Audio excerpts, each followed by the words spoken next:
Hi, everybody. Welcome to my presentation. My name is Jasmine Carthen, and I will be doing a presentation on what is jazz dance. What is actually jazz dance? According to Nora Ambrosio, jazz dance is an exciting dance genre that today has a place in the popular theater, in the concert stage, in small dance studios, and large universities, movies, and television. Jazz dance is very high energy.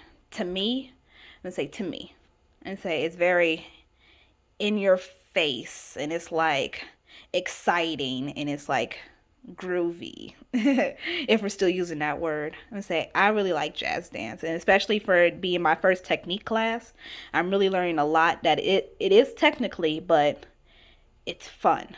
And say it's not all technique. It's like expressing yourself through your fingers and your arms and everything. Where it all started. Jazz dance came from the continent of Africa. According to Nora Ambrosio, the slaves on the plantations continued dancing and drumming that was so much part of African life. Eventually, the slave masters prohibited drumming, but the African rhythms did not diminish. They were kept alive by the slaves who clapped their hands, stomped their feet, sang songs of their motherland. On the plantations, dance was performed for enjoyment and also for entertainment and competitions.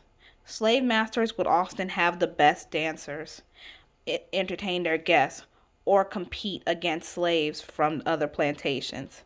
And say to slave owners, it was more of a competition, but I feel like them, I feel like African Americans use the stomping of their feet and singing songs from the motherland and clapping their hands. That showed a sign of basically hope that good things. It's I know it's a bad time during that time, but if they kept singing and they kept singing and they kept clapping and they kept stomping their feet, I feel like that gave them hope to know that there is a light at the end of at the end of this tragic era, and we shouldn't give up hope. So that's what the songs usually gave them, a sense of hope. Minstrel show. According to Encyclopedia Bianca, the earliest minstrel show were staged by white male minstrels who were traveling musicians who, with their faces painted black, captured the signing and dancing of slaves. This basically was making fun of African American people, men and mainly men, but men and women, being characterized as lazy, ignorant, cowards, and all that. I'm saying all that stuff. I say this was basically diminishing African Americans, and everybody thought it was a joke, and we are not taken seriously. But in the end, we are taken seriously. And say in the right, this is the character of Jim Crow from the 1930s, but who developed it was Thomas Dan Dartmouth Rice, and he was the father of minstrelsy. And then to the left, that was basically white males painted their faces black, and basically it was very cartoonish, and basically that's it. Vaudeville, vaudeville, according to Encyclopedia Britannica, vaudeville connotes a light entertainment popular from the mid 1890s until the early 1930s that consisted of 10 to 15 individuals, unrelated acts featuring musicians, acrobats, comedians, trained animals, jugglers, singers, and dancers.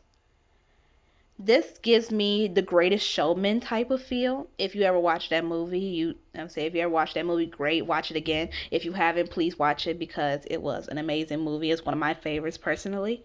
This gives me, since Greatest Showman was based off a circus, this gives me vaudeville gives me like a circusy feel of having different acts coming together to create a show. It wasn't basically a competition or something. It was like them like having fun, and that's what I like about vaudeville. So yeah, if you haven't watched The Greatest Showman, please watch it. If you did, watch it again. The Harlem Renaissance. This decade, known as the Roaring Twenties, say many dances were performed at these clubs, such as the Charleston, and the Black Bottom became part of a new dance craze. The Harlem Renaissance. To your left, this is the picture to your left. This is the Charleston was executed by a flapper, who, according to Nora Ambrosio, were women who wore their hair in a short bob and wore short fringe dresses. And to your right, these are dances. These are like the clubs that they were probably performing during the Harlem Renaissance. The Harlem Renaissance was found in New York. So yep. This is where performing in clubs came to be. And then later on in the years, we learned it in studios and on the stage and nightclubs and all that other stuff. Big things happened in 1940s. This man right here, his name is Jack Cole. During the 1940s, Jack Cole led the development of jazz techniques. According to Janice LaPointe Crump and Kimberly Stanley, Jack Cole drew together the innovations of African American dancers refined by ballet vocabulary and made more relevant by the modern dancers. He drew them together when he explored these articulate movement potential of the torso, head, arms, as well as the legs and feet. The 1950s to the 21st century. The 1950s began the wave of popular dance music that's going on throughout the 21st century. According to Janice LaPointe Crump and Kimberly Stanley, Billy Haley Comets and Elvis the Pelvis Presley created an environment for the 1960s rock and rollers who had rediscovered the animated animal dances of the 1920s, such as the frug, the twist, and the jerk. Television strongly influenced the rise of fad dancers through such as Dick Clark, American Bandstand, and Soul Train. So, without those two creating those dance moves and having them on Soul Train and American Bandstand, would not have been so big if they didn't do that. Because now Soul Train is like a big thing. Everybody knows about Soul Train. And that's when people wanted to dance and get into the music. And they always had upbeat songs and they were just dancing and having fun. It wasn't so much of a competition anymore as it was when slave masters would make them compete.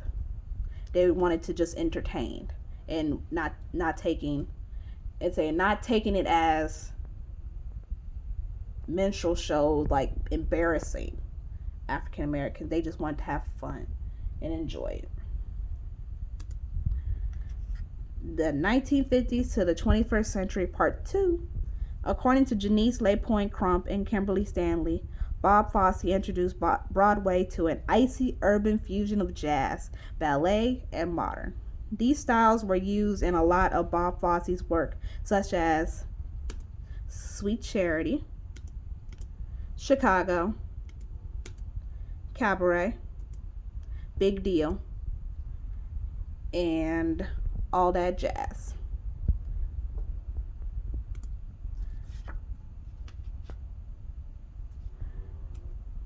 Okay, and these are some of the famous dancers that I found in my research. So like Bob Fosse, Jack Cole, Gene Kelly, Alvin Ailey, and say these famous dancers came out of jazz dance, and a lot of them helped to create jazz dance and make it not just a genre anymore.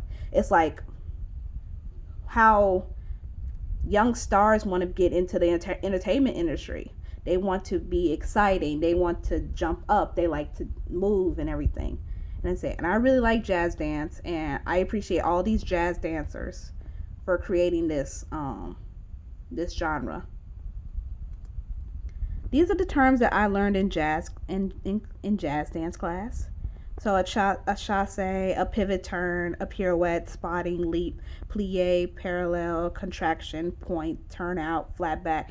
And I also learned what a battement is, but I could not figure out how to spell it.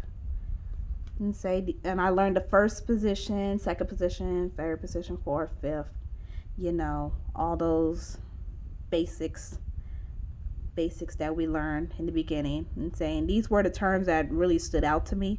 And also these are the terms that I've been hearing a lot through my short time in jazz dance, and I feel like I have improved a lot one day at a time. Every time I come to class, I feel like I get stronger.